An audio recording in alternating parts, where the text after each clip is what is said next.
Have you heard about the First Home Low Deposit Scheme? That's what today's subtopic is all about.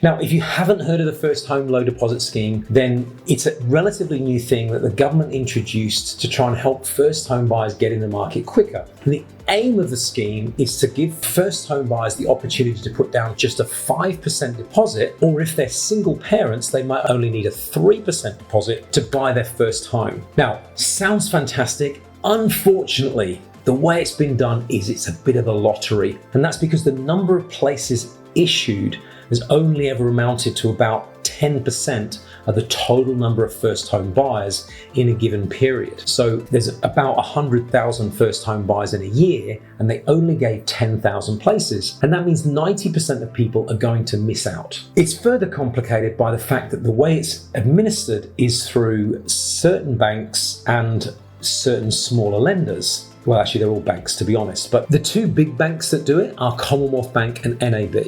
And their approach is very simple. When they get issued with places, they ask you to put your hand up to grab one. And if you happen to be lucky enough to get a place on the scheme, then they'll give you 3 months in which to buy the property using your place. If you don't buy within that time frame, then what they'll do is reissue your place to someone else. And so there's kind of a waiting list if you miss out on the first one. The smaller lenders, on the other hand, don't want to take the risk of giving out places to people willy-nilly, because lots of people would put their hands up and never actually do anything. Instead, what most of the smaller lenders do is, when you've bought a property and you've signed a contract, you can go to them and say, do you have a place, please? And if they do, that you can have one of their places and they'll let you get a 95% loan. And that makes it super risky when you're signing a contract, because you need to know in advance whether you need a 5% deposit or a much bigger one. The best thing to do is to make sure that if you do sign a contract, there's a cooling off period where you can get out of the contract if you need to, if you can't get a place. Because of the way that the places are administered, you really got to talk to a mortgage broker and make sure they can help you